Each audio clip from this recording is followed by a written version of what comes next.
अल्लाह तबारक व तआला फरमाते मेरे नबी को मैंने अर्श पर बुलाया।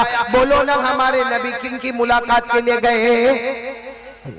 मुझे सिर्फ इतना बताना है कि पूरे मेराज के वाक़ये में एक जगह हमारे नबी ने स्टॉप किया। बोलो एक जगह हमारे नबी ने, उसको कहते हैं बैतुल मुक़द्दस। इतना तो आपको मालूम होगा। बोलो ना हमारे नबी ने कहां पर स्टॉप किया? आवाज नहीं आ रही अभी। कहां पर स्टॉप किया? बैतुल मुक़द्दस, जिसको कहते हैं मस्जिद अक्सा।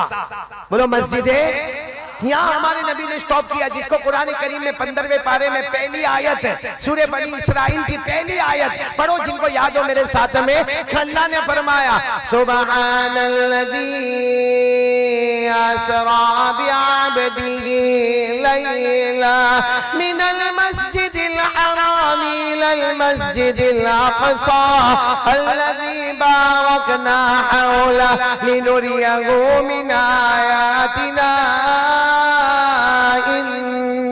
इन्नहु हुवस समीउल बसीर। अल्लाह तबारक व तआला फरमाते पाक है मेरी जात, मैं मेरे बंदे को ले गया रातों। अब वाकया सुनना, बराबर सुनना। हमारे नबी ने कहां पर स्टॉप किया? सब बोलेंगे साथ में, कहां पर स्टॉप किया? बैतुल, देखो बैतुल मुक़द्दस सामने है, हमारे नबी ने यहाँ स्टॉप किया। साथ में हजरत जिब्राइल भी है। बोलो साथ में हजरत। और जिब्राइल अलैहिस्सलाम क्या फरमाते? मेरे नबी आओ मस्जिद के अंदर तशरीफ ले आओ, आ जाओ अंदर आ जाओ।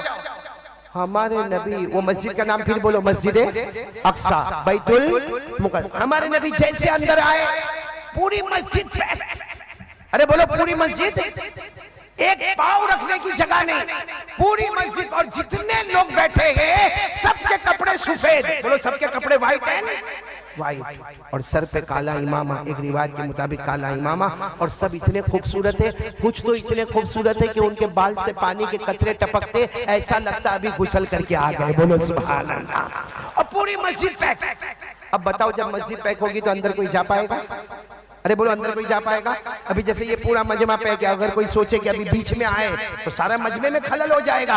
तो हज़रत जिब्राइल अलैहिस्सलाम कहने लगे मेरे नबी अंदर चले, अंदर चले। हमारे नबी ने फरमाया जिब्राइल क्या कैसे अंदर चले? पूरी मस्जिद पैक है, पाँव रखने की जगह नहीं है और तुम कहते हो कि अंदर चले। हज़रत जिब्राइल ने फरमाया मेरे प्यारे नबी, आप अल्लाह के बहुत प्यारे नबी है, आप कदम रखते जाओगे अल्लाह जगह बनाता जाएगा। आप अपना पाँव मुबारक रखते जाओगे, बोलो अल्लाह जगह। और हमारे नबी है, सब लोग कह दो सुभान अल्लाह। हमारे आका मोहम्मद रसूलुल्लाह सल्लल्लाहु अलैहि वसल्लम ने जैसा अपना मुबारक पाँव मस्जिद में रखा, आधा मजमा इधर आधा मजमा उधर और बीच का रास्ता खाली, हमारे नबी बढ़ते जा रहे। बोलो सुभान अल्लाह। और हमारे नबी खुद फरमाते जब मैं जा रहा था आगे, बोलो जब मैं जा रहा था, क्योंकि आधा मजमा इधर हो गया आधा मजमा उधर हो गया। हमारे नबी फरमाते मैं बीच में जा रहा था, मेरे कान में आवाज आ रही थी। क्या आवाज आ रही थी? हमारे नबी फरमाते मेरे कान में आवाज आई अल्लाहु अकबर अल्लाहु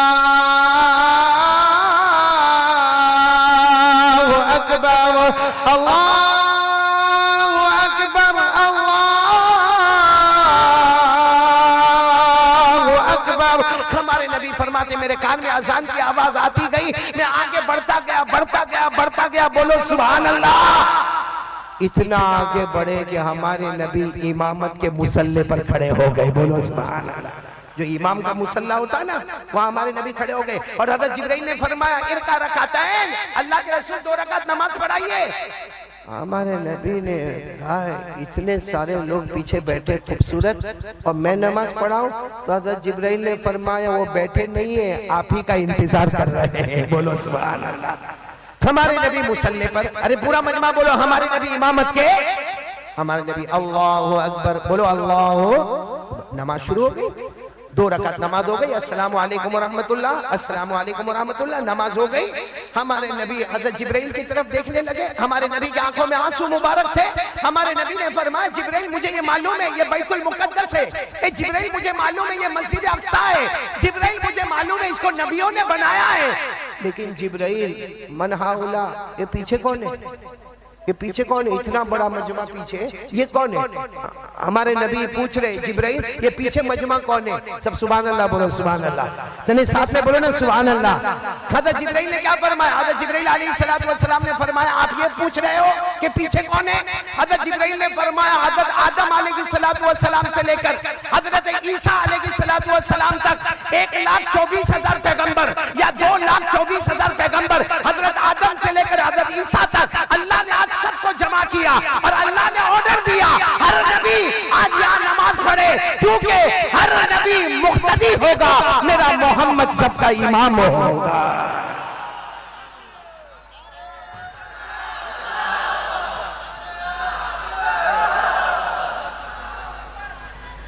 सब नबी मुक्तदी होंगे, मेरा मोहम्मद मुक्तदा होगा। इसलिए मैं कहता हूं मेरे कलकत्ता वालों, ये साफ समझ लो, हमारे नबी के बारे में कह दो सब नबियों के नबी, आवाज नहीं आ रही, सब नबियों के नबी, हमारे नबी से बढ़कर बोलो ना कोई नबी, आवाज नहीं आ रही भाई, मैं थक जाता हूं, आप तो नहीं थकते हो ना, बोलो ना साथ में बोलो, हमारे आका से बढ़कर। कौन कौन नहीं बोलेगा? नहीं बोलेगा उसको आज अल्लाह जन्नत की हाँ करेगा। तैयार हो जाओ, हाथ ऊपर करो, बोलो नहीं। क्या बोलोगे? नहीं बोलोगे, बोलोगे नहीं इंशाअल्लाह। पूरा मजमा साथ में बोले, हमारे आका से बढ़कर कोई आका, आवाज नहीं आ रही, नहीं पे जोड़ दो, हमारे आका से बढ़कर कोई आका नहीं, हमारे नबी से बढ़कर कोई नबी नहीं, हमारे पैगंबर से बढ़कर अल्लाह की कसम कोई पैगंबर। अच्छा पूरा मजमा बोलेगा, बोलेंगे इंशाल्लाह, बोलेंगे इंशाल्लाह। अभी वो जो नाते पाक पढ़ रहे थे कौन? शमशीर जहां, बहुत प्यारा कुछ बातें उन्होंने जो मैं अभी कहने जा रहा हूँ अपने नाते पाक में उन्होंने रखा। दुआ करो कि अल्लाह ताला हम सबको समझने की तौफीक अता फरमाए। अभी जो मैं बोलूंगा पूरा मजमा बोलेगा, कोई खामोश नहीं रहेगा। देखो मेरे दोस्तों, बहुत प्यारा महीना, साथ में पूरा मजमा साथ में बोले, हमारे नबी वो नबी, बोलो हमारे नबी वो नबी, अभी भी आवाज नहीं आ रही, साथ में हमारे नबी वो नबी, वो नबी वो नबी, वो नबी वो नबी, वो नबी वो नबी, वो नबी वो नबी, वो नबी, अल्लाह की कसम हमारे नबी वो नबी, बोलो अल्लाह की कसम हमारे नबी वो नबी, उंगली मुबारक से इशारा करे, उंगली मुबारक से इशारा करे, चांद के दो टुकड़े हो जाए, आधा इधर हो जाए आधा उधर हो जाए। सुभान अल्लाह बोलो। कोई कर सकता है ऐसा कलकत्ता में? हैं? हम चांद का कहां से टुकड़ा करें? अपनी बीवी पर कंट्रोल नहीं कर सकता। सही बोल रहा हूं गलत बोल रहा हूं? साथ में सुनना, हमारे नबी का इससे बड़ा कमाल, साथ में बोलो हमारे नबी वो नबी, बोलो हमारे नबी वो नबी, वो नबी वो नबी, वो नबी वो नबी, वो नबी वो नबी, वो नबी, अल्लाह की कसम हमारे नबी वो नबी, उंगली मुबारक से पहली मर्तबा इशारा करे, बोलो सुभान अल्लाह, दूसरी मर्तबा इशारा करे सुभान, तीसरी मर्तबा हमारे नबी उंगली मुबारक से इशारा करे। 1400 सहाबा बोले हमारे नबी इशारा करते गए करते गए करते गए, डूबा हुआ सूरज भी, बोलो डूबा हुआ सूरज भी मोहम्मद के इशारे पर वापस आ जाए।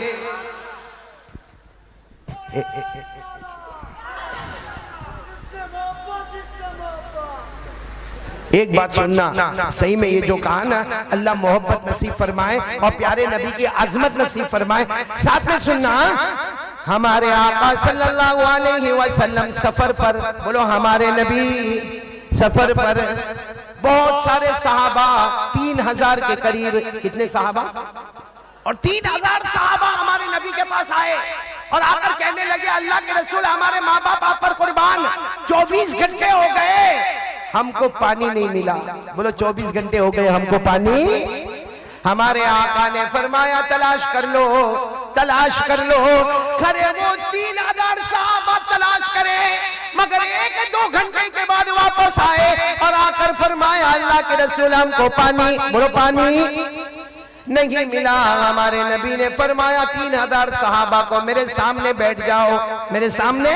अब 3000 साहबा हमारे नबी के सामने बैठ गए और बहुत जगह पर पानी तलाश किया।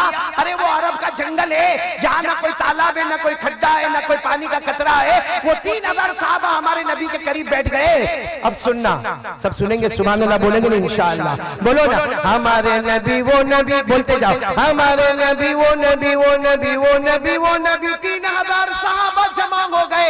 हमारे नबी ने अपना हाथ मुबारक आगे बढ़ाया, देखो ये हाथ मुबारक आगे बढ़ाया, उंगली मुबारक खुली हुई थी, हमारे नबी ने जमीन पर रख दिया।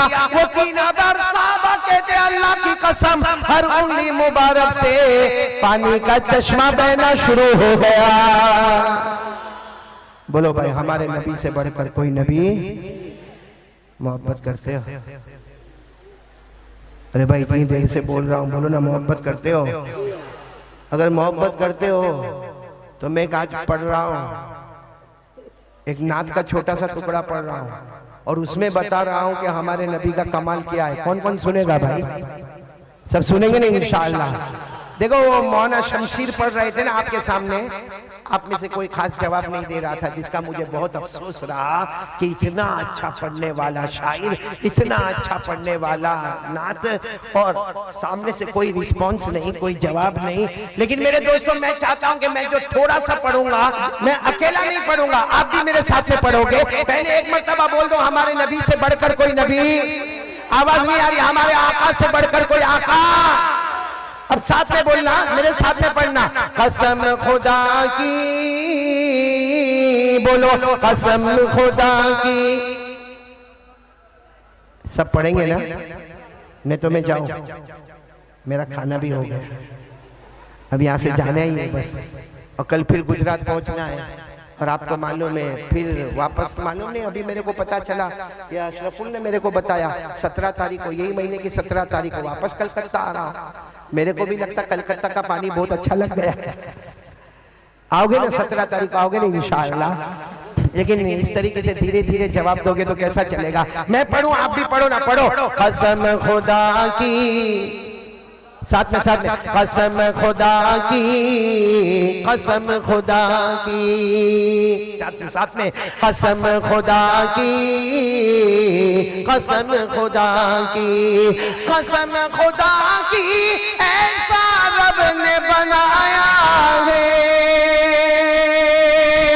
कसम खुदा की, ऐसा रब ने बनाया है, मेरे नबी जैसा कोई नहीं आया है। सुभान अल्लाह बोलो।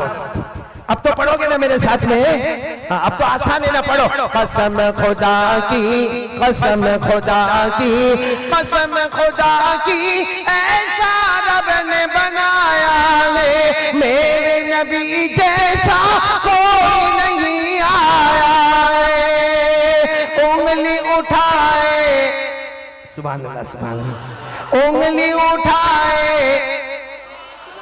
उंगली उठाए, चांद को तोड़ दे।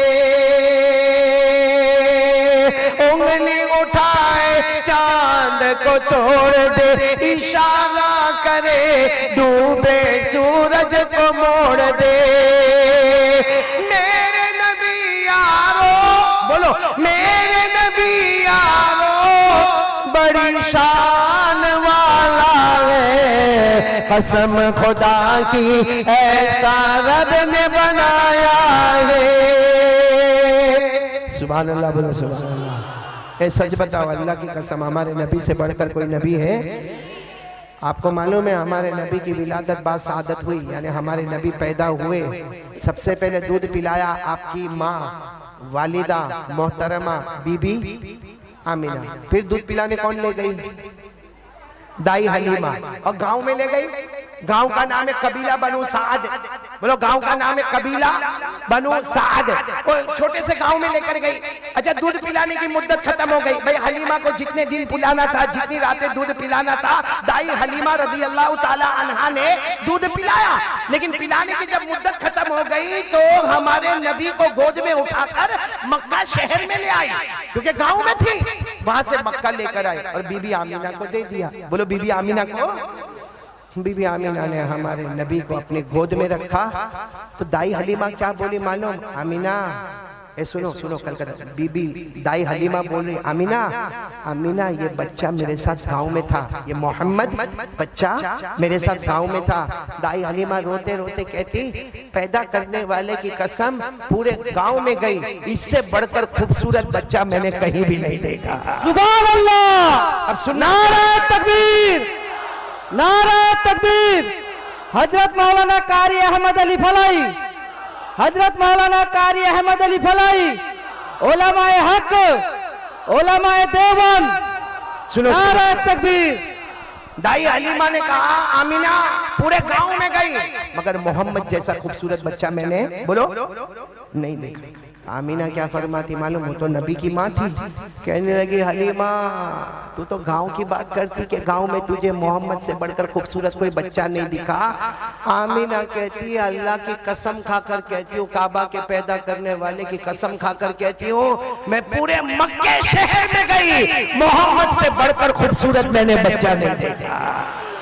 अच्छा अभी तो बात कर रही, एक तरफ हलीमा और एक तरफ आमीना, बोलो ना, एक तरफ हलीमा और एक तरफ बीबी बात कर रहे। इतने में दादा अब्दुल मुत्तलिब वहां से गुजर रहे तो दादा अब्दुल मुत्तलिब ने देखा तो कहने लगे, दादा अब्दुल मुत्तलिब कहने लगे, अरे हलीमा आमीना क्या बातें कर रही हो?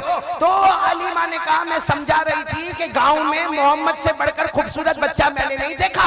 आमीना कहने लगी कि मैंने पूरे शहर मक्का में मोहम्मद से बढ़कर खूबसूरत बच्चा नहीं देखा। तो दादा अब्दुल मुत्तलिब ने हमारे नबी को गोद में ले लिया और कहा, तुम मक्के की बात मत करो, मैं मुल्कों का सफर किया, अल्लाह की कसम, काबा के पैदा करने वाले की कसम, मैंने किसी भी मुल्क में मोहम्मद से बढ़कर खूबसूरत बच्चा नहीं देखा। कौन कौन बात कर रहे हैं? हलीमा, आमीना और दादा।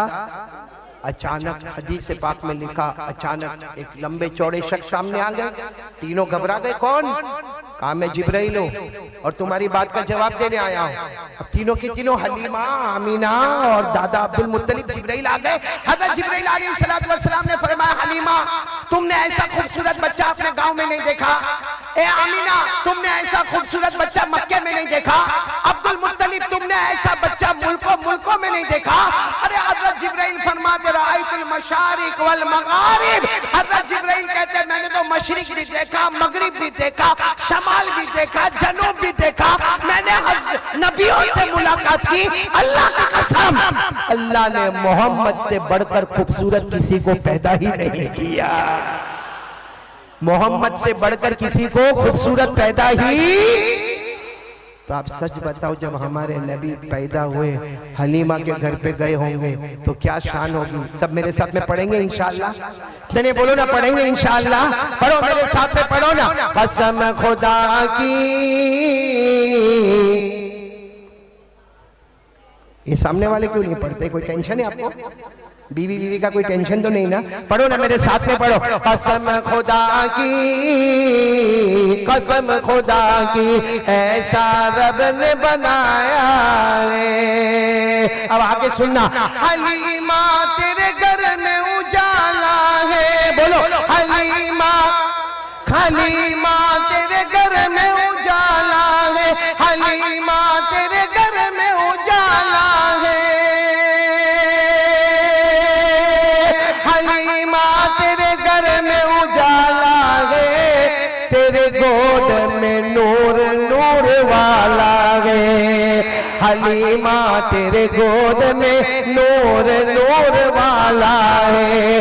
वल्लाह वल्लाह हलीमा, बोलो वल्लाह वल्लाह हलीमा, कैसा नसीबा तूने पाया है। कसम खुदा की, ऐसा रब ने बनाया है, मेरे नबी जैसा कोई नहीं आया है। अब पूरा मजमा साथ में बोले, मुस्तफा का दामन। अच्छा, आज मुस्तफा का दामन हमारे पास है। आज मैं सिर्फ एक बात आपसे कहने आया हूँ, हमारे नबी के दिल में रहमत थी, हमारे नबी के दिल में मोहब्बत थी, हमारे नबी बड़े से बड़े मुजरिम को माफ करते थे, हमारे नबी किसी को सताते नहीं थे, किसी को तकलीफ देते आज हमारे मुंह पे गालियां कहां से आ गई? हमारे मुंह पे गालियां, हम लोगों को सता रहे हैं, हम किसी का दिल दुखा रहे हैं, हम कितनों का कर्ज लेते और लेने के टाइम पर कहता है कि मैं 10 दिन के बाद तेरा कर्जा वापस चुका दूंगा, 1 महीने के बाद तेरा कर्ज वापस चुका दूंगा। आज 5-5 साल हो गए, घर में कंप्यूटर आ गया, घर में लैपटॉप आ गया, घर में मोबाइल आ गया, घर में टीवी आ गया, घर में केबल लाइन आई, मगर किसी का 5,000 रुपया लिया था वो अब तक देने को तैयार। तो ये कौन सा तरीका है मेरे प्यारों? सच बताओ, हमारे नबी ने हमको रहमत सिखाई या सबको तकलीफ देना सिखाया? अरे बोलो ना, हमारे नबी से बढ़कर कोई नबी, रहमत वाले नबी से बढ़कर कोई नबी। आज आपको बता रहा हूं कि हमारे नबी की रहमत का क्या आलम था। इस वाक़े के बाद हम लोग फैसला करेंगे, हम भी अपनी जिंदगी बदलेंगे इंशाअल्लाह।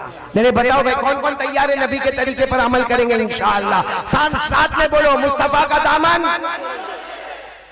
आपको मालूम है मक्का में एक औरत, पूरा मजमा बोलेगा, मक्का में एक औरत बेवा है। बोलो बेवा। बेवा का मतलब जिसका शोहर नहीं, और उसका एक 8 साल का बच्चा है, बच्चा यतीम है, बच्चे ने भी कलमा नहीं पढ़ा है, माँ ने भी कलमा नहीं पढ़ा है, मक्के में रहते हैं। एक दिन सुनना, एक दिन वो 8 साल का बच्चा अपनी माँ के पास जाता है, अपनी माँ को जाकर कहता है, अम्मा ये मक्के में सारी औरतें बहुत अच्छा अच्छा कपड़ा पहनती है ना, ये मक्के में सारी औरतें रंग वाले कपड़े पहनती है, माँ तू काय को फटा पुराना कपड़ा पहनती है, मेला कुचेला कपड़ा पहनती है। ये कौन पूछ रहा है? कितने साल का बच्चा पूछ रहा है? 8 साल। और माँ ने रोते रोते कहा, अरे बेटा तू जो मांगता मैं तेरे को दे देती ना, तुझे जैसा कपड़ा मांगा मैंने कपड़ा दिया, तूने जो खाना मांगा वो मैंने दिया, तूने जो पीना मांगा वो मैंने दिया। वो बेचारी माँ कहती, मैं तो बेवा औरत हूँ, मेरा शोहर नहीं है, मुझे अच्छे अच्छे कपड़े से क्या मतलब है? अब सुनना, वो 8 साल का बच्चा कहता है, नहीं माँ, मैं चाहता हूँ कि जैसे दूसरे मक्के की औरतें साफ सुथरा अच्छा चादर ओढ़ती है, अच्छा कपड़ा पहनती है, माँ तुझे भी पहनना होगा। माँ कहने लगी, बेटा तेरे को मालूम है हमारे पास इतने पैसे नहीं है, जितने पैसे आते तेरे पीछे खर्च हो जाते, तेरे खाने में, पीने में, रहने में, सहने में खर्च हो जाते, मेरे खाने पीने में पैसे खर्च हो जाते। अब हमारे पास इतने पैसे थोड़ी है कि हम चादर ला कर रहे, मैं बेवा औरत हूँ, तू यतीम बच्चा है। तो 8 साल का बच्चा रोकर कहता है, लेकिन नहीं माँ, मैं चाहता हूँ कि तू अच्छा कपड़ा पहने, मैं मेरे चाचा से मांगूंगा। किससे मांगूंगा?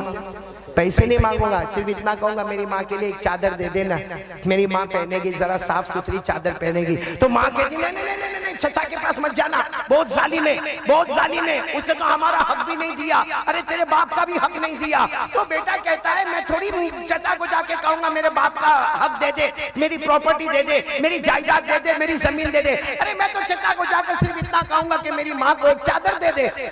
माँ ने बहुत समझाया, लेकिन बेटा जिद पे रहा कि माँ एक बार मेरे को किसके पास जाने दे। माँ ने कहा, जा बेटा, माँ का दिल तो नहीं चाहता था, लेकिन बेटे की जिद के सामने माँ ने कहा, जा बेटा।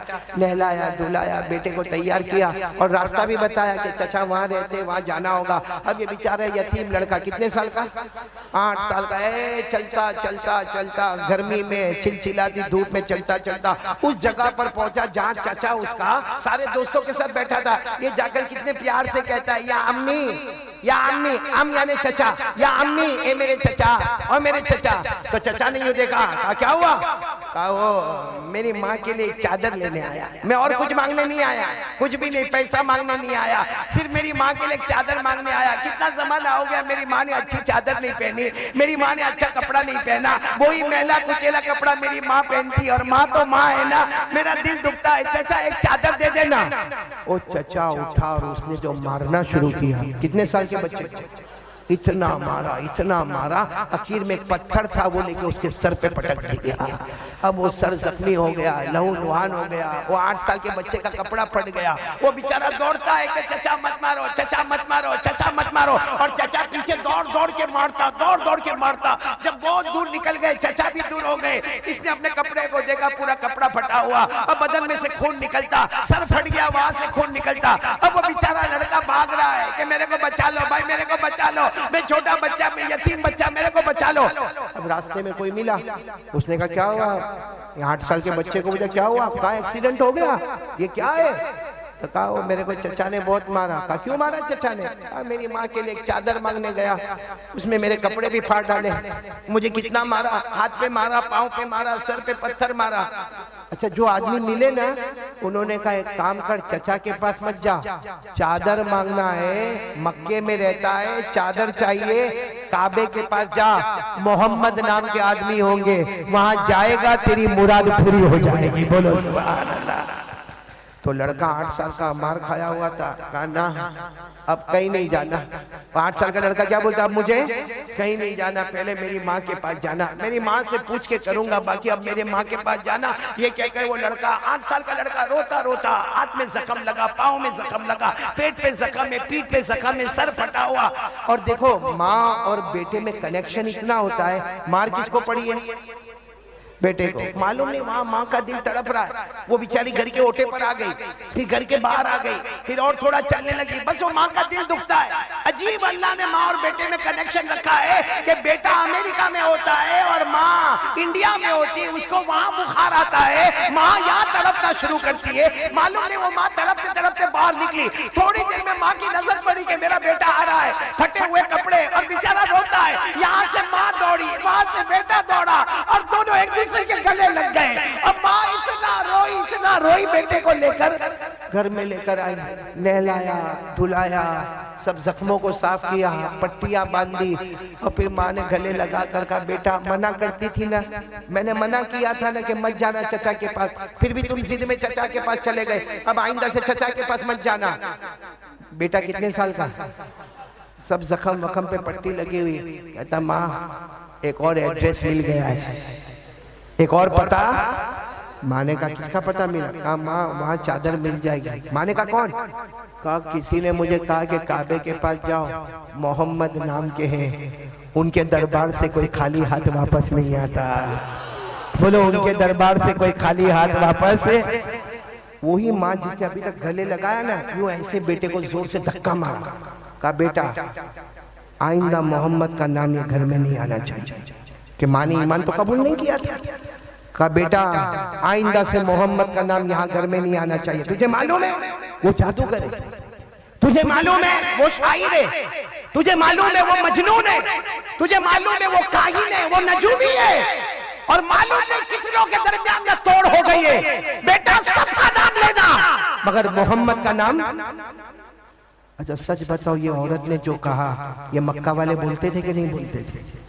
अरे बोलो ना, हमारे नबी को क्या बोलते थे? जादूगर है, मजनून है, शायर है, काहिन है। अरे कुरान करीम में लिखा है 27वें पारे में अल्लाह ने फरमाया फज़क्किर फमा अंत बिनिअमति रब्बिक बिकाहिन वला मजनून अम यक़ूलून शाइर नतरब्बसु बिही रैबल मनून क़ुल तरब्बसू फ़इन्नी मअकुम मिनल मुतरब्बिसीन। अल्लाह ताला फरमाते मेरे महबूब, किसी ने तुम्हें शायर कह दिया, किसी ने तुम्हें जादूगर कह दिया, किसी ने तुम्हें कागिन कह दिया, अल्लाह फरमाते तुम कुछ भी नहीं मेरे प्यारे नबी। बोलो सल्लल्लाहु। अच्छा वो माँ ने, वाकया तो याद है ना, कितने साल का बच्चा? माँ ने धक्का मारा, कहा सबका नाम लेना घर में, अरे चचा का नाम भी ले लेना वापस घर में, लेकिन मोहम्मद का नाम। 8 साल का बच्चा थोड़ी देर कुछ नहीं बोला, थोड़ी देर के बाद कहता है माँ एक बार जाने देना। किसके पास? माँ ने मना किया। कहा माँ मैं लड़ूंगा थोड़ी वहां पे, और अगर वो मारने आएंगे तो मैं भाग कर आ जाऊंगा, काबा हमारे घर से दूर तो है नहीं। अरे चचा का घर तो बहुत दूर था इसलिए भाग नहीं सका, अरे काबा तो हमारे घर के करीब है, जाऊंगा, अगर देंगे तो ठीक है, नहीं देंगे तो वापस आ जाऊंगा। माँ क्या कहती है, जो जाता है ना उसको कलमा पढ़ाते हैं, पूरा धर्म। बेटे ने कहा 8 साल के बेटे, माँ मैं कुछ नहीं करूंगा, जाऊंगा, देंगे तो ठीक है, नहीं देंगे तो वापस आऊंगा। माँ ने कह दिया जाओ। बोलो सुभान अल्लाह। कितने साल का बेटा? साथ में बोलो कितने साल का बेटा? हदीस पाक में लिखा 8 साल का बच्चा जो यतीम है अपने घर से निकला। बोलो अपने घर से निकला, काबे के पास पहुंचा। काबे के पास बहुत बड़ा मजमा बैठा हुआ था, पता न लगे कि मोहम्मद कौन है, पता न लगे कि मोहम्मद है।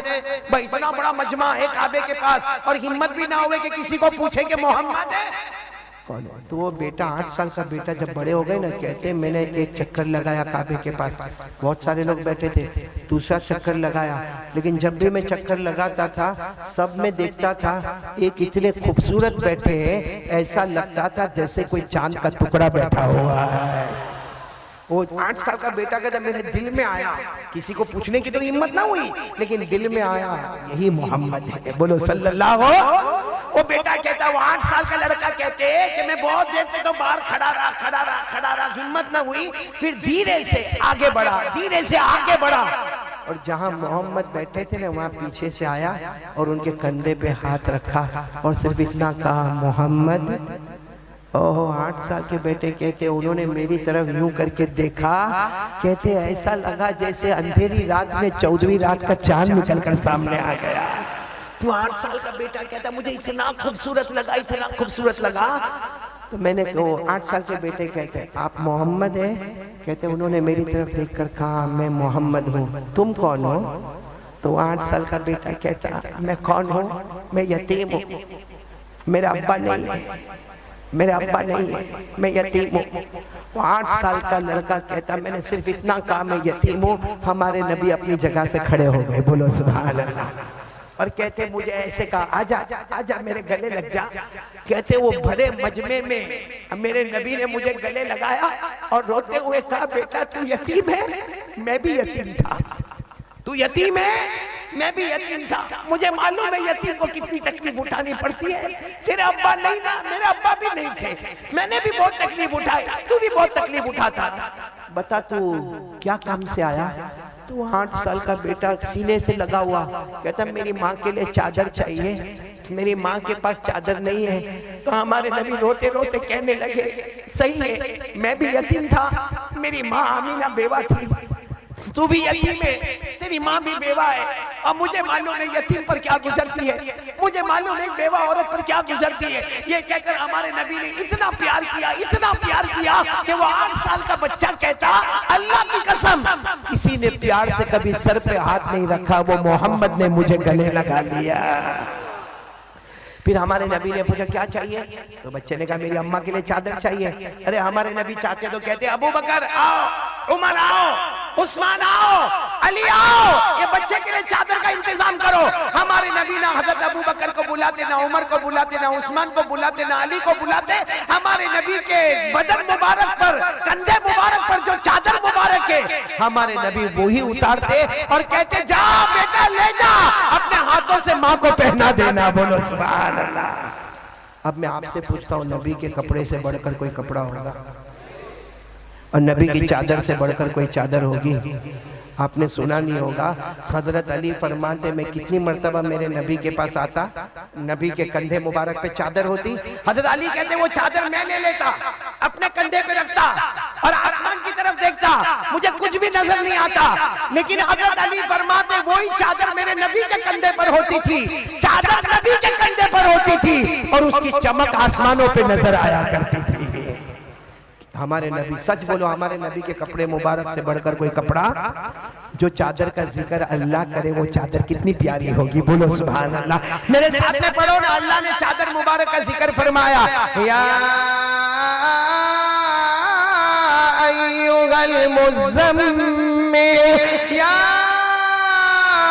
अय्युहल मुद्दस्सिर, क़ुम फ़अन्ज़िर व रब्बक फ़कब्बिर व थियाबक फ़ताहिर।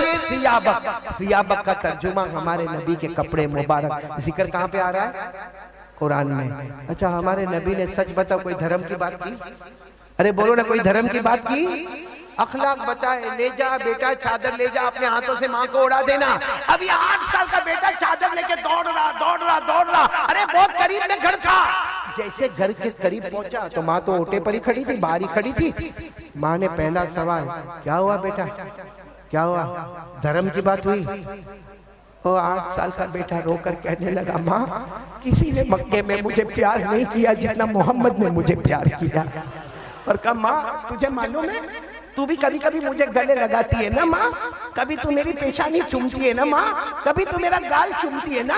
मोहम्मद ने भी मुझे गले लगाया, मेरी पेशानी को चूमा, मेरे गालों को चूमा, लेकिन माँ देख मेरे गालों से खुशबू आ रही है। बोलो सुभान अल्लाह। मेरी पेशानी से खुशबू आ रही है और माँ उन्होंने गले लगाया, इतना अच्छा लगा मुझे, इतना अच्छा लगा।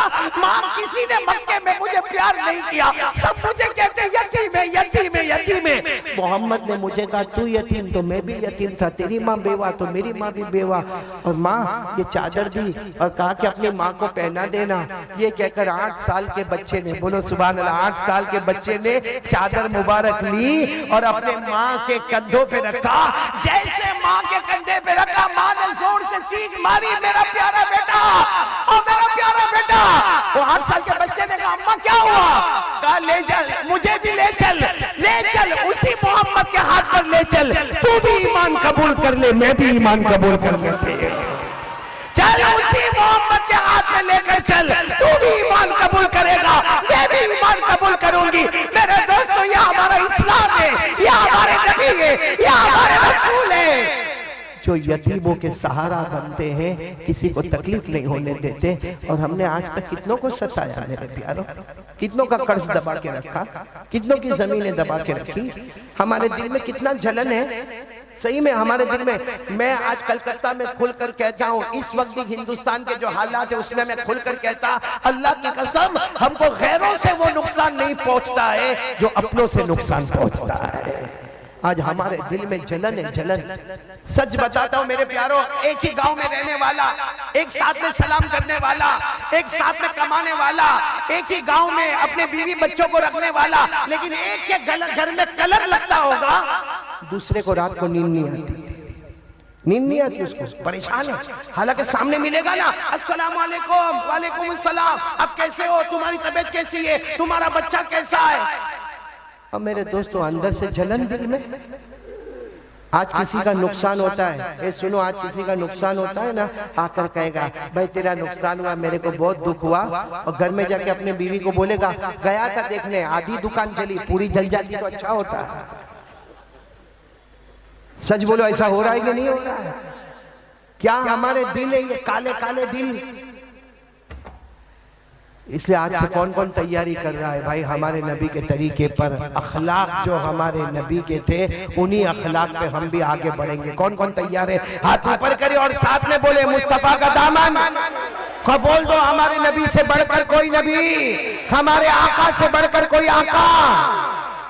कितनी बातें हो गई, एक बात तो ला इलाहा, नंबर 2 मुस्तफा का दामन। देखो आज हिंदुस्तान में ये 3 काम बहुत जरूरी है।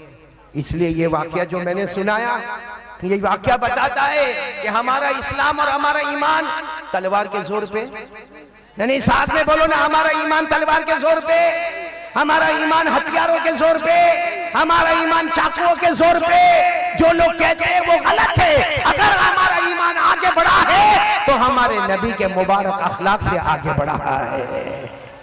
अल्लाह ताला वही अखलाक हमको भी नसीब फरमाए। मैं सोचता हूँ आखिरी बात बोलो, आप लोग थक गए होंगे ना?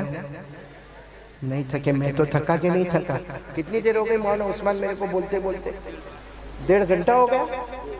हालांकि आज मैं सोच के आया था कि 1 घंटा ही बोलूंगा, क्योंकि 17 तारीख को वापस कलकत्ता में आने का है, तो 1 घंटा वहां बोलूंगा, 1 घंटा यहाँ बोलूंगा, 1.5 घंटा हो गया। और मेरे ख्याल से अभी बोलूंगा तो और 1 घंटा निकल जाएगा। चलेगा ना आपको? ये कौन सा गाँव है? खड़ाई। मेरे को याद करना पड़ेगा ये गाँव। खड़ाई माशाल्लाह बहुत अच्छे लोग हैं। लेकिन मैं एक बात खड़ाई में देख रहा हूँ कि बहुत आपको आवाज देनी पड़ती है तो आप लोग बोलते हो। कोई घर में बीवी का टेंशन, भाई तू बहुत जोर से बोला, शादी हो गई इसलिए बोला, देखा उसको, देखा बीवी का टेंशन नहीं, हमको पूछ कैसे दुखी है। जिसको बीवी का टेंशन है ना अशरफुल, तेरे जैसे, तू चेहरे से दुखी लगता है, और तेरे से ज्यादा दुखी वो मुख्तार दिखता है। इतना सताया मेरे को रास्ते में, पूरे रास्ते में इतना सताया। ये इसी आदमी को पहचानते हो आप लोग, मुख्तार को? इसने जब मेरे को वहाँ सूरत में आके यहाँ पे खड़ाई आने की दावत दी तो मुझे कहा कि मौलाना कोई घबराने की बात नहीं है, अपन ऐसा एयरपोर्ट पे उतरेंगे, खाना खाएंगे और 2 घंटे में खड़ाई पहुंच जाएंगे। 2 घंटे में खड़े पहुंचे, 5.5 घंटे में पहुंचे, जिसमें 30 घंटे में तो हमारा पूरा खाना हजम हो गया। 30 किलोमीटर जो ऊपर नीचे जो हुए, भाई ऐसा झूठ बोल के मेरे को लेकर आया, लेकिन चलो अच्छा है, आ तो गई यहाँ पर। मतलब आपको कोई बीवी का टेंशन तो भाई, तू क्या को घड़ी घड़ी ना बोलता है? पहले तू शादी तो कर, तो तुझे पता चले कि कैसे मौत के कुएं से हम लोग भी गुजर रहे हैं। हाँ देखो सब हंस रहे हैं। वो मालूम है आपको, मालूम है एक बीवी थी, सुनो सुनो भाई, कहाँ से आवाज आ रही है?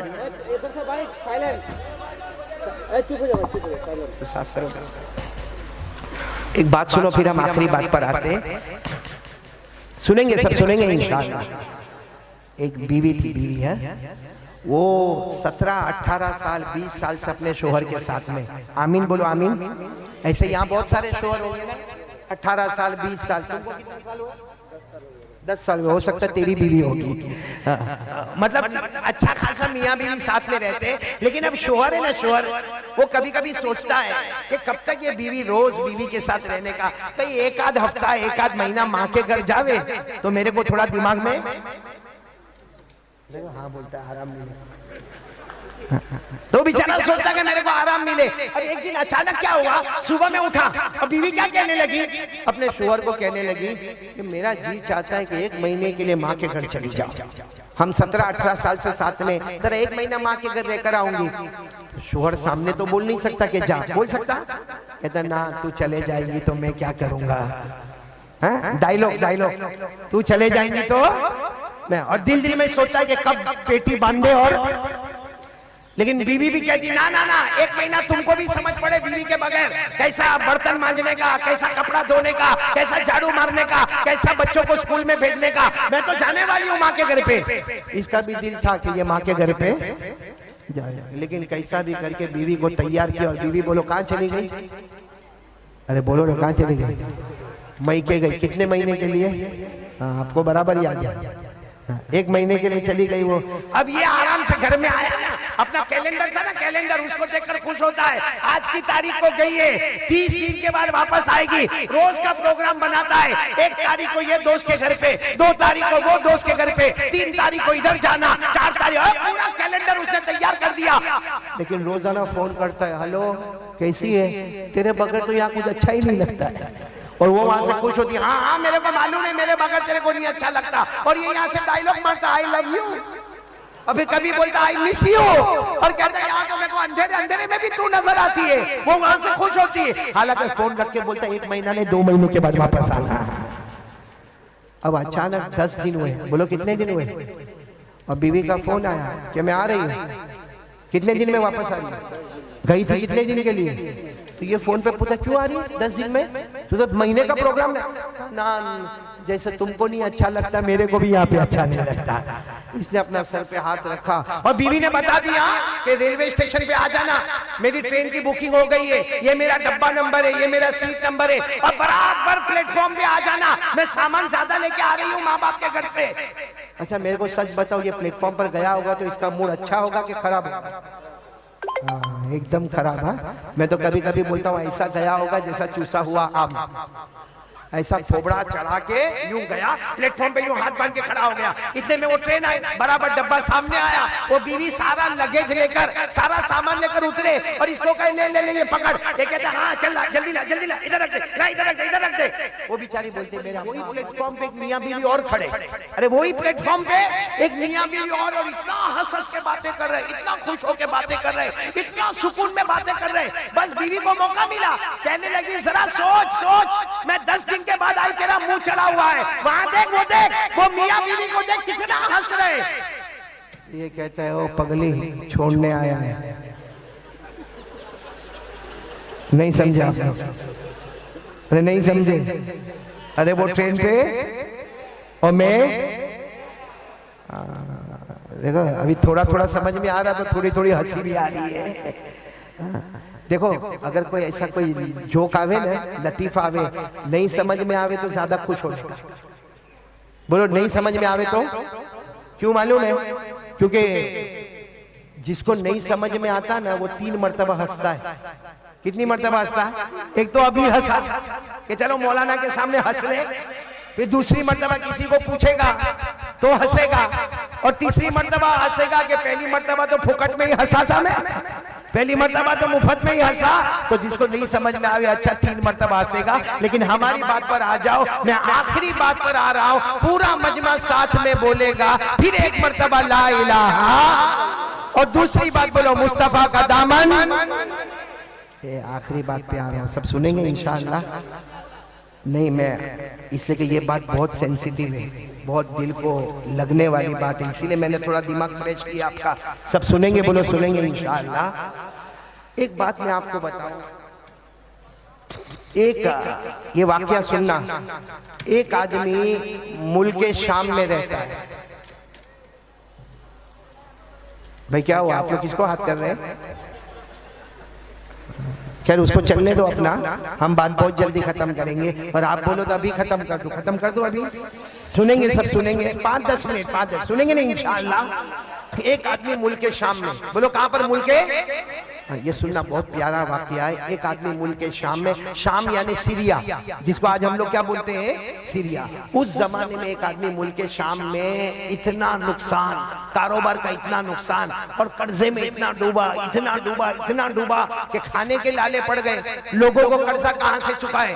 कहां पर रहने वाला वो आदमी? मुल्क शाम में, सीरिया में रहने वाला। वो सफर करके मदीना आया। उस वक्त मदीने में अमीरुल मोमिनीन, खलीफतुल मुस्लिमीन हजरत अबू बकर रज़ी अल्लाह ताला। बोलो कौन है अमीर, कौन है हजरत? अब वो मुल्क शाम से मालूम नहीं अपने ऊंट पे बैठ के कितने दिनों का, कितने रातों का, कहां सीरिया और कहां मदीना। लेकिन वो आदमी आए, हजरत अबू बकर के दरवाजे पर गए, और हजरत अबू बकर का दरवाजा खिटखिटाया। इसी को उस वक्त सारे मुसलमानों के बादशाह कौन थे? हजरत अबू बकर। तो दरवाजा खिटखिटाया, हजरत अबू बकर रज़ी अल्लाह ताला अन्हु दरवाजे पर आए। तो उन्होंने कहा कि मैं कलमा पढ़ने वाला एक मुसलमान हूँ, मैं मुस्तफा का गुलाम हूँ, लेकिन मामला ऐसा है कि मैं शाम सीरिया से आया हूँ और बहुत नुकसान हो गया, कारोबार में बहुत नुकसान हो गया, कर्जे में डूब गया, मेरे बीवी बच्चों के खाने के लाले पड़े। अब मैं शाम से मदीना आया, अबू बकर मेरी कोई मदद कर दो, कुछ मेरे को दे दो, मैं कर्जा चुका दूं, नया कारोबार शुरू कर दूं। मैं भिखारी नहीं, भीख मांगने नहीं आया, सिर्फ अपने हालात में मजबूर होकर मैं आया। हजरत अबू बकर ने फरमाया आओ अंदर आओ। अब हजरत अबू बकर के घर का दरवाजा थोड़ा अच्छा था, अंदर गए तो देखा कुछ भी नहीं। हजरत अबू बकर ने रोते रोते कहा किससे मांगने आए हो? तुम मेरे पास मांगने आए हो? ये सोचकर मांगने आए हो कि मैं मुसलमानों का बादशाह हूँ, अमीर हूँ? अरे 2 दिन हो गए मेरे घर में खाने को नहीं है, 2 दिन हो गए मेरे घर में खाने को नहीं। तो वो आदमी कहने लगा फिर मैं कहाँ जाऊंगा, मैं तो मदीना आया था, ये सोचकर आया था कि हजरत अबू बकर मेरी मदद करेंगे। सुनना, हजरत अबू बकर क्या फरमाते, एक काम करो उस्मान के पास चले जाओ। हजरत साथ में बोलो किन के पास चले जाओ? हजरत, आवाज अभी भी नहीं आ रही, बोलो किन के पास चले जाओ? हजरत। तो कहने लगे मैं तो उस्मान को पहचानता नहीं हूँ, आप कुछ लिख कर दे दो तो मैं चले जाऊंगा हजरत उस्मान के पास। हजरत अबू बकर ने फरमाया मेरे लिखने की कोई जरूरत नहीं है, बल्कि उनको कहना भी नहीं कि अबू बकर ने भेजा है, लिखने की भी जरूरत नहीं, और उस्मान को कहना भी नहीं कि अबू बकर ने भेजा है। सिर्फ जाकर वहां जाकर इतना कह देना मैं गरीब हूँ, मुस्तफा का गुलाम हूँ। कोई भी मुस्तफा का गुलाम आ जाए, उस्मान की सखावत शुरू हो जाती है। बोलो सुभान अल्लाह। तो इन्होंने कहा लेकिन मेरे को तो बहुत बड़ी रकम चाहिए। सुनो, इन्होंने क्या कहा, मुझे तो बहुत बड़ी रकम चाहिए। क्यों बड़ी रकम चाहिए मेरे को? इसलिए कि मेरे को कर्जा भी अदा करना है, नया कारोबार भी शुरू करना। अरे कुर्बान जाओ, हजरत अबू बकर ने फरमाया कितनी भी बड़ी रकम चाहिए उस्मान के पास चले जाओ, रकम का जिक्र मत करना, और मुझे कुछ लिखने की भी जरूरत नहीं, और ये भी मत कहना कि अबू बकर ने भेजा है। आप चले जाओ, जहां तुम्हारी सोच खत्म होती है हजरत उस्मान की सखावत शुरू हो जाती है। बोलो सुभान अल्लाह। अब वो आदमी गए, बोलो किनके पास जा रहे हैं? ये सीरिया वाले किनके पास जा रहे हैं? हजरत। सब हजरत उस्मान के पास जाकर क्या टेंशन हुआ मालूम है? जब घर के बाहर गए तो देखा कि हजरत उस्मान तो घर में अपने बच्चों को डांट रहे, और बच्चों को क्या कह रहे? अरे मेरे बच्चों, तुम दूध भी पीते हो, उसमें शहद भी मिलाते हो, दूध का खर्च अलग होता है, शहद का खर्च अलग होता है, अरे खर्चा इतना करोगे तो कैसा चलेगा? अब ये बाहर खड़े खड़े सोचने लगे मुझे तो उस्मान के पास भेजा, और ये तो अपने बच्चों के साथ में डांट रहे, और किसके वास्ते डांट रहे? दूध के वास्ते डांट रहे, शहद के वास्ते डांट रहे। लेकिन इन्होंने हिम्मत की, हजरत उस्मान का दरवाजा खिटखिटाया। भाई सब सुनना, जैसे हजरत उस्मान ने दरवाजा खोला, कहा क्या हुआ?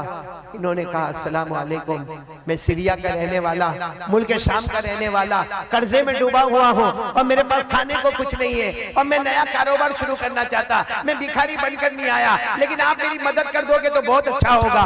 हजरत उस्मान ने कहा आओ मेरे घर में आओ। घर में बिठाया और बिठाने के बाद कहा, अपने बेटे को कहा, अरे एक बेटे को कहा जरा दूध का प्याला लेकर आओ, दूसरे बेटे को कहा शहद लेकर आओ, तीसरे बेटे को कहा कि खजूर लेकर आओ। ये सोचने लगे कि अपने बेटे को डांट रहे थे, मेरे को दूध भी पिला रहे, शहद भी दे रहे और खजूर भी दे रहे। अब सुनना, हजरत उस्मान रजी अल्लाह ताला अन्हु ने थोड़ी देर में एक ऊंट तैयार किया और ऊंट पर इतना सामान, कपड़े, बर्तन, अनाज, गल्ला और साथ में 6000 दिरहम दिए। कितने दिरहम दिए? तो इनकी जबान से निकला कि मेरे को तो 3000 की जरूरत थी, 3000 दीनार की जरूरत थी, आपने तो 6000 दीनार दे दिए। तो हज़रत उस्मान ने कहा जाओ लेकर जाओ, आइंदा जरूरत पड़े तो वापस उस्मान के पास आ जाना। अब मुझे जो बात बतानी वो सुनो, मैंने ये वाकया क्यों सुनाया। जब वो जाने लगे तो हज़रत उस्मान ने कहा कि जा रहे हो? तो उन्होंने कहा बहुत बहुत शुक्रिया, मेरे को तो मिल गया, कपड़े भी मिल गए, बर्तन भी मिल गया, अनाज भी मिल गया, सवारी भी मिल गई और मेरे को 6000 दीनार भी मिल गए, मेरे को तो सब मिल गया, मैं जा रहा हूँ और आपका बहुत बहुत शुक्रिया। तो हज़रत उस्मान कहते मेरा शुक्रिया मत अदा करो, अबू बकर का शुक्रिया अदा करो जिन्होंने तुम्हें यहाँ भेजा है। तो उन्होंने कहा मैंने तो आपको कहा भी नहीं कि हज़रत अबू बकर ने भेजा है, आपको कैसे मालूम? हज़रत उस्मान ने कहा हम मुस्तफ़ा के गुलाम हैं, इन आंखों से कम देखते हैं, इन आंखों से ज्यादा देखते हैं। हम इन आंखों से, बसारत से कम देखते हैं, हम दिल की आंखों से देखते हैं कि कौन क्या सरमाया लेकर आता है। खैर अच्छा मेरे को बताओ, ऐसी सखावत आज कोई करे? अरे बोलो ना, हमारे खड़ई में कोई करे? अरे कोई करे ऐसा? ऑल ओवर इंडिया में जाओ कोई ऐसी सखावत करे? नहीं करे। लेकिन एक बात आपको बताऊं, ये उस्मान इतनी बड़ी सखावत करने के बाद जब हजरत अबू बकर रज़ी अल्लाह ताला अन्हु का इंतकाल हो गया, अमीरुल मोमिनीन कौन बन गए? हजरत उमर। हजरत उमर रज़ी अल्लाह ताला अन्हु शहीद हो गए, उनके बाद में अमीरुल मोमिनीन कौन बने? बहुत पैसा, बहुत माल दौलत। अरे जब हजरत अबू बकर के जमाने में हजरत उस्मान के पास इतना माल और दौलत था, अब तो हजरत उस्मान खुद अमीरुल मोमिनीन बने हैं, सारा बैतुल माल इनके पास में है, सारी जमीन की दौलत इनके पास में है। लेकिन यही हजरत उस्मान, पूरा मजमा सुन लो, रात के सन्नाटे में कब्रिस्तान जाते थे। बोलो कहां पर जाते थे? और जाके इतना रोते थे, इतना रोते थे, आपकी दाढ़ी मुबारक से आंसू के कतरे टपकते थे। और एक दिन नहीं, हर रात को जब पूरे मदीने में सन्नाटा हो गया, हजरत उस्मान चुपचाप अपने घर से निकलते, कब्रिस्तान जाते और कब्रिस्तान में दाखिल होकर इतना रोते, इतना रोते, इतना रोते कि आपकी दाढ़ी मुबारक से आंसू के कतरे टपकते। एक मर्तबा तो किसी ने कब्रिस्तान में उनको पूछा, क्या उस्मान आपके सामने जन्नत का तज़किरा आता है, आप इतना नहीं रोते? आपके सामने जहन्नम का हौलनाक आता है, आप इतना नहीं रोते, लेकिन कब्रिस्तान में आके आप क्यों रोते? सुनो, पूरा मजमा सुनो। हजरत उस्मान रोए और रोते रोते फरमाया, मैंने मेरे नबी सल्लल्लाहु अलैहि वसल्लम को कहते हुए सुना कि कब्र आखिरत की मंजिलों में पहली मंजिल है। बोलो कब्र आखिरत की मंजिलों में। और हजरत उस्मान ने रोते रोते कहा, मेरे नबी ने फरमाया कोई इसमें बच गया, हर मंजिल में बच गया, लेकिन कोई इसमें पकड़ा गया, हर मंजिल में पकड़ाता जाएगा, हर मंजिल में पकड़ाता जाएगा। मेरे प्यारों, ये पूरी बात हदीस पाक में, बोलो ये पूरी बात कहां पर है? मैं आपको हदीस सुनाता हूं। काना उस्मान रज़ियल्लाहु ताला अन्हु इज़ा वक़फ़ा अला क़ब्र बका हत्ता तबुल्ल लिहयतुहु फ़क़ील लहु तज़कुरुल जन्नत वन नार फला तबकी व तबकी मिन हाज़ा फ़क़ाल उस्मान रज़ियल्लाहु ताला अन्हु समिअतु रसूलल्लाहि सल्लल्लाहु अलैहि वसल्लम यक़ूल इन्नल क़ब्र अव्वलु मंज़िलिन मिन मनाज़िलिल आख़िरह फ़इन नजा मिन्हु फ़मा बादहु अयसरु मिन्हु व इन लम यंजु मिन्हु फ़मा बादहु अशद्दु मिन। हज़रत उस्मान फरमाते, मेरे नबी ने फरमाया क़ब्र आखिरत की मंजिलों में पहली मंजिल। पूरा मजमा बोले जो इसमें बच गया, बोलो जो इसमें बच गया वो कयामत की हर मंजिल में, और जो इसमें पकड़ा गया चलो कौन कौन चाहता है कि कब्र में बचना है अल्लाह के अज़ाब से? बस आखिरी बात, कब्र में जाना है कि नहीं जाना? नहीं, पूरा मजमा बोले भाई जाना कि नहीं जाना? मेरे को भी जाना है, आपको भी जाना, मेरे को भी मरना, आपको भी मरना। अरे मेरे प्यारो, गुस्ल का पानी मेरा भी और आपका भी तैयार होगा, कफन का कपड़ा मेरा और आपका दोनों का तैयार होगा, हम सबको जनाजा हमारा उठेगा, और जब हमारा जनाजा उठेगा हमारे घर वाले रोएंगे और हमें कब्रिस्तान ले जाया जाएगा, और कब्र की अंधेरी रात में हमें कब्र के अंदर उतार दिया जाएगा। सबको जाना है ना कब्र में? अब कौन कौन चाहता है कि कब्र के आजाब से बचना है? एक काम, अल्लाह की कसम, इधर देखो, 5 मिनट एक काम के लिए तैयार हो जाओ। मैं अल्लाह की कसम सारे उलमा के बीच में खाता हूं, एक काम कर लो, कब्र का आजाब तो दूर की बात, कब्र में आग का धुआं भी हमारे करीब नहीं आएगा। बल्कि मैं कसम खाता हूँ अल्लाह हमारी कब्र को जन्नत का बाग बनाएगा। बोलो इंशाअल्लाह, आमीन बोलो। अल्लाह हमारी कब्र में जन्नत की खुशबुएं लाएगा। बोलो आमीन। अल्लाह हमारे कब्र में जन्नत का बिछोना बिछाएगा। बोलो आमीन।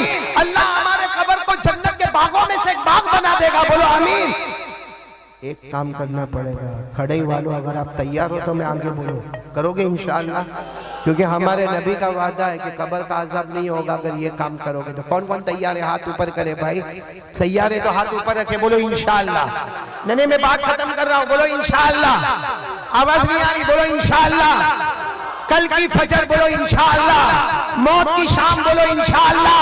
हमारी नमाज कज़ा नहीं होगी, बोलो हमारी नमाज, और अल्लाह की कसम हमारे नबी का वादा है जो नमाजी होगा अल्लाह उसकी कब्र को जन्नत का बाग बना देगा। बोलो इंशाअल्लाह। पढ़ेंगे, नमाज पढ़ेंगे इंशाअल्लाह। हाथ नीचे रखो, आखिरी बात सुन लो, हर नमाजी जन्नती है। पढ़ेंगे, बोलो पढ़ेंगे नमाज। यहाँ बहुत सारे बैठे हैं जो नहीं पढ़ते नमाज, लेकिन आज खड़े वाले और जहां जहां से लोग आए हैं, आज सब लोग एक पक्का इरादा करें कि एक मर्दे मोमिन, हमारे मोमिन की जबान इतनी पक्की जबान है, पहाड़ अपनी जगह से हटेगा लेकिन मोमिन की जबान अपनी जगह से नहीं हटेगी। आज पक्का वादा करो कि इंशाअल्लाह मौत तक हमारी नमाज कज़ा नहीं होगी इंशाअल्लाह। और मैं एक आखिरी बात बता दूं जो आप सब लोग मेरे साथ में बोलेंगे, हर नमाजी जन्नती होता है। बोलो हर नमाजी। आवाज नहीं आ रही, बोलो हर नमाजी। कुरान में लिखा, मेरे साथ में पढ़ो, अल्लाह ने फरमाया वल्लज़ीना हुम अला सलातिहिम युहाफिज़ून उलाइका फी जन्नातिम मुकरमून। अल्लाह ताला फरमाते, प्यारे प्यारे मेरे बंदे 5 वक्त नमाज की पाबंदी करे। अल्लाह फरमाता तुम जमीन पे नमाज पढ़ते जाओगे, आसमानों पे जन्नत के फैसले होते जाएंगे। फिर बोलो हर नमाजी। अब साथ में ये भी बोल दो, बेनमाजी। अल्लाह मेरी और आपकी हिफाजत फरमाए। पढ़ेंगे ना नमाज, पढ़ेंगे ना इंशाअल्लाह। आपको मालूम है बेनमाजी को जो जहन्नम में डालेंगे ना, मैंने पहले भी कलकत्ता में सुनाया था, सबसे खतरनाक जहन्नम में बेनमाजी जाएगा। एक खड़े वालों सुनो, जिस जहन्नम में अबू जहल जाएगा, जिस जहन्नम में कारून जाएगा, जिस जहन्नम में फिरौन जाएगा, जिस जहन्नम में हामान जाएगा, हमारे नबी फरमाते अल्लाह की कसम मेरी उम्मत का बेनमाजी भी उसी जहन्नम में जाएगा। इसलिए मेरे प्यारो सब लोग इरादा करो, नमाज पढ़ेंगे नहीं इंशाअल्लाह? नहीं बोलो पढ़ेंगे इंशाअल्लाह। तो टोटल 3 बातों की जगह ज्यादा बातें हो गई, वो सब बातों को हम याद करेंगे। सबसे पहली बात, भरोसा किस पर करना? डरना तो किससे डरना? यकीन किस पे बनाना? अल्लाह पे। और मोबाइल से गंदी चीजों को डिलीट कर देना, अच्छी चीजों को डाउनलोड करना। और एक बात जो आपके कान में आई, मुस्तफा का दामन नहीं छोड़ेंगे, और हमारे नबी के अखलाक पर अपने आप को बताना, ताकि दुनिया को पता चले कि इस्लाम के पास अखलाक है, ईमान के पास अच्छे अखलाक है, एक रिस्पेक्ट है, एक डिसिप्लिन है जो अल्लाह और अल्लाह के रसूल ने हमको दी है। और आखिरी बात पर आ जाओ, मौत तक हमारी नमाज कज़ा पक्की बात इंशाअल्लाह अल्लाह हम सबको अमल की तौफीक अता फरमाए। मैं आप तमाम खड़े वालों का बहुत बहुत शुक्रिया, खास करके मेरे साथ आए हाजी जुनेद ओरावाला, इसी तरीके से हाजी इकबाल भाई जमाल, और इसी तरीके से मौलाना उस्मान, और ये इसी तरीके से हमारे भाई से मुलाकात हो गई अशरफुल भाई से, और मुख्तियार भाई तो हमको खुद यहाँ पर लेकर आए। बाकी आप तमाम का, क्योंकि मुझे मालूम है कितने ऐसे हैं जो गुजरात में रहते हैं और गुजरात में सूरत में बयानात सुनते रहते हैं, क्योंकि जब मैं यहाँ आ रहा था तो मुझे एयरपोर्ट पर भी कुछ मिले, कुछ एयरपोर्ट के बाहर भी मिले जो इसी तरफ आने वाले। अल्लाह ताला सबके आने को कबूल फरमाए, बोलो आमीन। अल्लाह सबके जायज मकासद को पूरा फरमाए, और आमीन का अल्लाह ने यहाँ बिठाया, अल्लाह हमको जन्नत भी नसीब फरमाए।